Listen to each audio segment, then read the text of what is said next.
Bon ben, Kaïsband, salut. Bonjour. Alors, est-ce que tu peux te présenter toi déjà? Oui. Tu t'appelles, et puis après présenter chaque membre de ton groupe. Bien sûr. Alors moi je m'appelle Kai McGregor. D'accord. C'est pour ça que ça s'appelle Kai's Band, parce que ça veut dire en anglais le groupe de Kai. Et puis c'est en hommage à un groupe sud-africain qui s'est monté dans les années 70 avec des exilés sud-africains à Londres, dont mon père. D'accord. Et d'autres musiciens sud-africains, deux autres saxophonistes que j'adore, un qui s'appelle Dudu Pukwana et l'autre qui s'appelle Gwigwi Merwebi. Et ils ont joué avec une section rythmique de Londres, des gens originaires de Jamaïque. Donc c'est un peu un mélange des différentes communautés qui se sont exilées à Londres pendant les années 70. Ce groupe s'appelait Gwigwi's Band parce que le saxophoniste s'appelait Gwigwi. Et donc là, moi, quand j'ai monté ça, j'ai fait Kai's Band. En hommage. En hommage, Ok, voilà. d'accord.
Et les autres membres du groupe, en fait, moi je gère ce groupe comme un collectif un petit peu.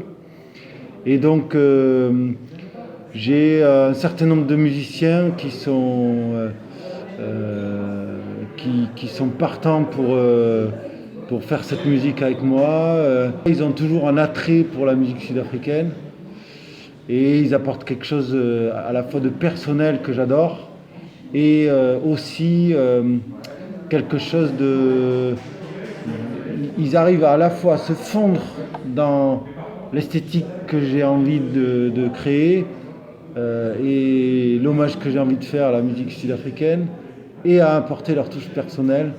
Et c'est ça que je trouve génial dans le partage entre musiciens. Donc ils me font des trucs que j'aurais pas imaginé, qui me dépassent et en même temps ils apportent vraiment aussi beaucoup ce que j'attends dans cette musique.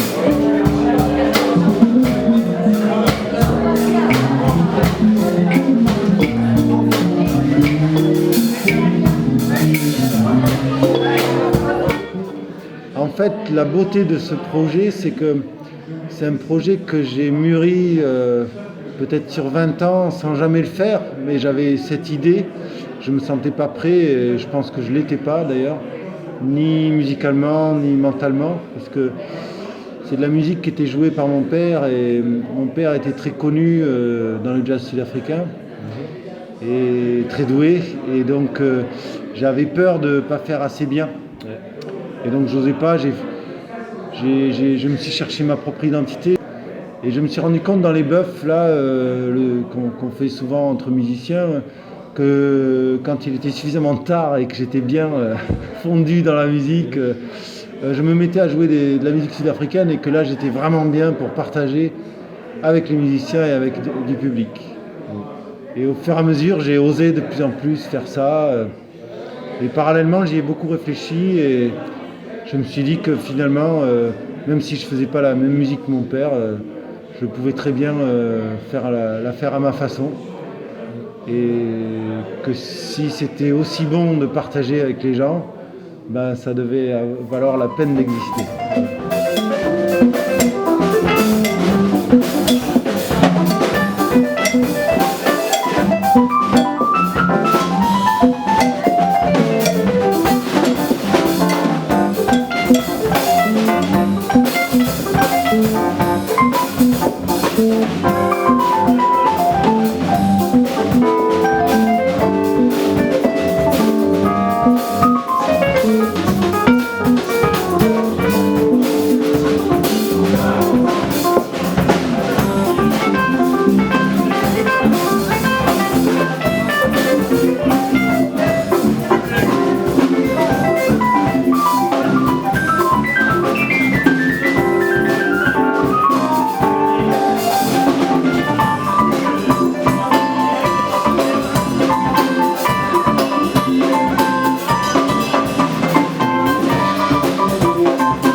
quand j'étais sur scène, j'ai parlé de home, c'est-à-dire à la maison. Et c'est là que je me sens à la maison en musique. C'est un domaine musical, la musique sud-africaine, où immédiatement je sais où sont les appuis. J'ai pas besoin de réfléchir très longtemps pour savoir ce qu'il faut. Et du coup,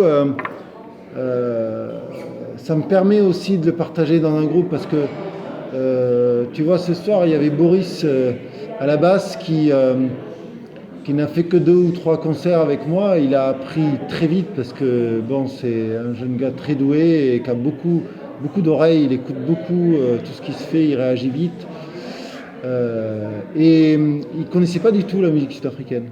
Et pourtant, il a rapidement réussi à rentrer dedans et à me soutenir. C'est-à-dire que moi, dans la musique africaine, la musique se construit comme un édifice, comme une maison en pierre. Il faut qu'il y ait des fondations rythmiques qui soient bien posées. Après, on peut mettre autre chose.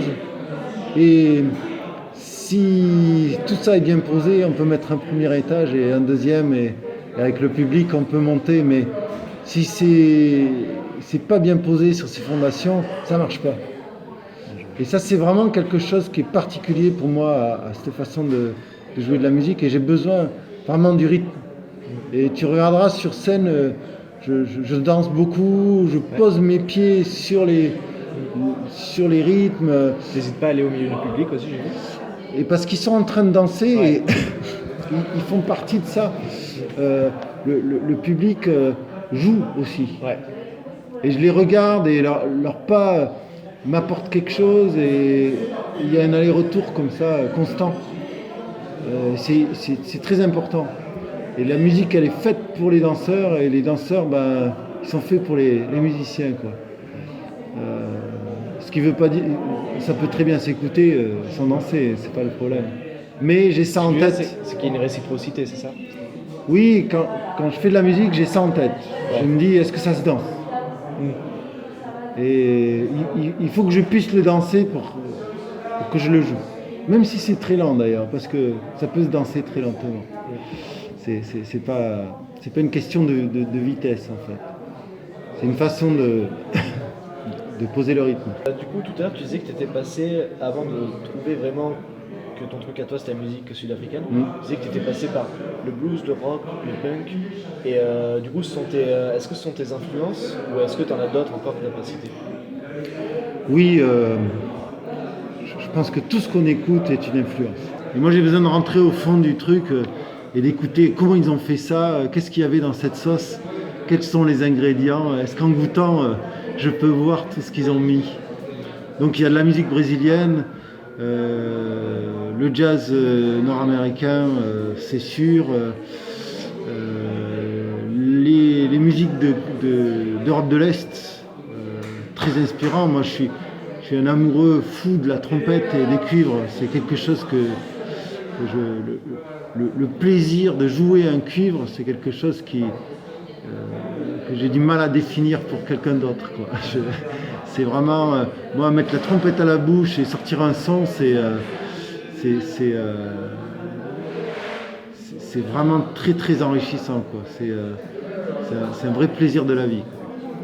Et donc là, avec ce groupe, j'ai les deux, quoi. J'ai la musique que j'aime faire et le plaisir de jouer ces cuivres. Donc toutes les musiques où il y a des cuivres, la musique cubaine, les musiques antillaises, dès que j'entends des cuivres, la musique jamaïcaine, de suite ça m'interpelle. Il y a beaucoup de musiques en Afrique qui sont hyper importantes. La rumba congolaise, la musique du Bénin, ils ont des grosses fanfares hyper élaborées au Bénin qui sont épatantes. J'ai découvert il y a quelques années un trompettiste algérien. C'est génial. Il joue de la musique arabe avec une trompette. C'est rare qu'on voit ça et ça sonne super bien. Donc oui, je pense que tout ce qu'on écoute, c'est nos influences. Après, il y a des choses qu'on écoute plus, donc elles nous influencent plus. Il faut s'imaginer que quand j'étais petit, je jouais aux petites voitures là.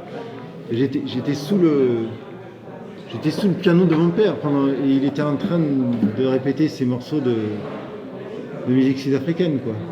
Donc ça aussi, ça fait partie de mon environnement familier, quoi. Du coup, peut-être juste pour finir, est-ce que tu as un site internet ou un Facebook? Oui, j'ai un site internet, D'accord, c'est kaisband, tout attaché, .jimdo.com. ok. Voilà, il suffit de taper Kaisband et on trouve ça de suite. Ok, ça marche. Eh ben, Kaisband, merci. Avec plaisir. Merci d'avoir écouté, d'avoir apprécié et d'avoir été en communion Ouais, avec bah oui, du coup, ouais.